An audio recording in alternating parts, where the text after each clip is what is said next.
पता है ये? ठीक है। हमारी सुरक्षा के लिए, ध्यान रखने के लिए भारत सरकार ने एक आदेश जारी किया था, जो कि मॉक ड्रिल की जाती है। उसके अंदर हम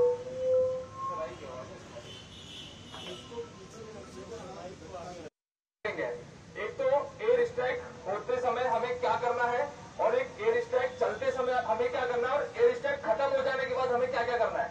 सबसे पहला, आप जब भी एयर स्ट्राइक होगी उससे पहले आपको हूटर बजाया जाएगा, जैसा कि आपने देखने को मिला होगा कि हूटर बजाता है चौ चौ चौ, जो कान में हमें चुभती है। उस हूटर को हमें किसी भी हालत में इग्नोर नहीं करना है।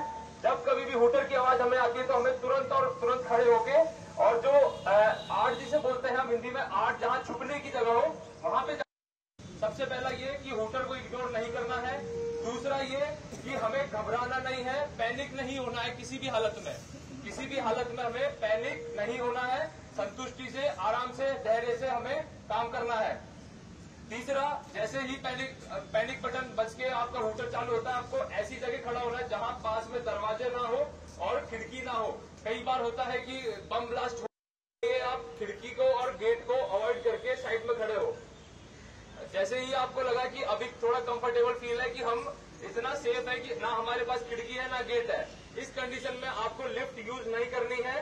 बिना लिफ्ट यूज करे स्टेयरकेस, जिसे अपन इमरजेंसी एग्जिट के नाम से भी जानते हैं, वहां से उतर के हमें बेसमेंट में जाके इकट्ठा होना है। आपने बेसमेंट में पिल्लर देखे होंगे, उन पिल्लर के चारों तरफ झुंड बना के, और आपको सेफली खड़ा होना है जब तक आपको सेकंड आला एयर स्ट्राइक का पहले क्या करना है।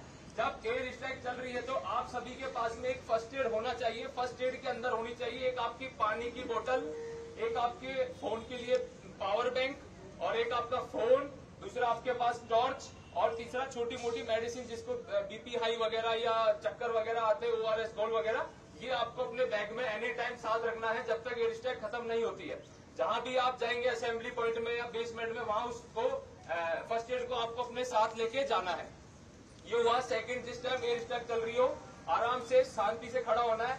जैसे अभी आप इसके अंदर हैं तो आप जाएंगे बेसमेंट में, XYZ कुछ नहीं करना है।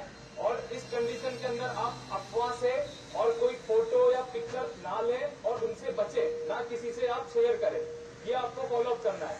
यदि अगर ऐसे सपोज करो कि किसी बिल्डिंग के ऊपर मिसाइल गिरती है या बम गिरता है, विस्फोट में दब जाती है, उस कंडीशन के अंदर यदि कोई घायल हमारा साथी हो जाता है, उसको हमें बाहर ही करेंगे। ऐसी कंडीशन में कई बार होता है कि किसी के घबराहट के मारे अटैक आ जाता है, जिसे हम लेफ्ट अटैक बोलते हैं, हार्ट अटैक। उस कंडीशन के हम अंदर हमें CPR भी उसे दे के बचा सकते हैं, क्योंकि तुरंत अटैक आए हुए को हम बचा सकते हैं। ले पा रहा है कि नहीं, कोई यहाँ टूट तो नहीं है, कोई कुछ फंसा नहीं है। एयरवे चेक करने के बाद आता है कंफर्टेबल जोन में लेटे तो उसके शूज वगैरह उतार के, और उसके राइट साइड, यानी आपका हार्ट लेफ्ट तरफ है तो उसके राइट साइड आपको बैठना है।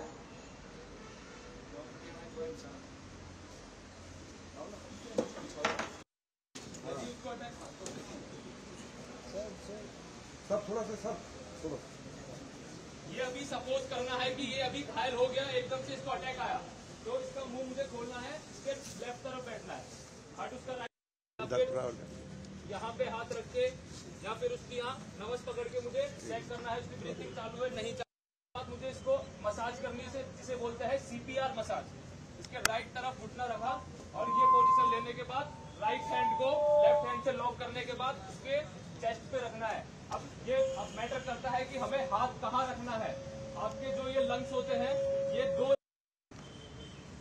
ये यहाँ इस तरह रखने के बाद में आपका ध्यान रखना है कि ये एल्बो फोल्ड ना हो। जिस टाइम आपको पुश करना है ये इस तरह फोल्ड ना हो। फोल्ड होगी तो आपका प्रेशर नहीं लग पाएगा। प्रेशर कितना लगाना है, 1 मिनट के अंदर 100 से 120 बार पुश करना है। यदि 18 साल से तक उसको डीप पुश करना है, 1 मिनट में 100 से 120 बार इस तरह, 1 2 3 4 100 120 इस तरह जोर जोर से इसको पुश करना है। अगले को भी तैयार रखना है, क्योंकि ये प्रक्रिया एक व्यक्ति लगातार नहीं कर सकता। ये जब तक करनी है जब तक आपके पास, और इसके घुटने में हाथ डाल लेना है। घुटने में हाथ डाल के और इसके पांव पीछे करने के बाद इसके जो पांव है इस पे अपने लेग्स रखना है, नहीं तो ये घायल है, इधर उधर गिरेगा, बाहर निकाल देगा। इतना करने के बाद इसके घुटने पकड़ के इस तरह हाथों में डालना है। इसके हाथों में इस तरह हाथ डाल लेना है। ये समझ आया सभी को? दूसरे में भी इस तरह डालने के बाद इसके पाँव के ऊपर पाँव रखे और इसको खींचना है। ढीला छोड़ दो शरीर,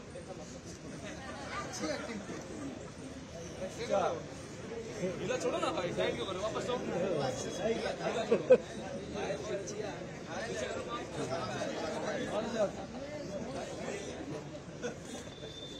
इसको झटके से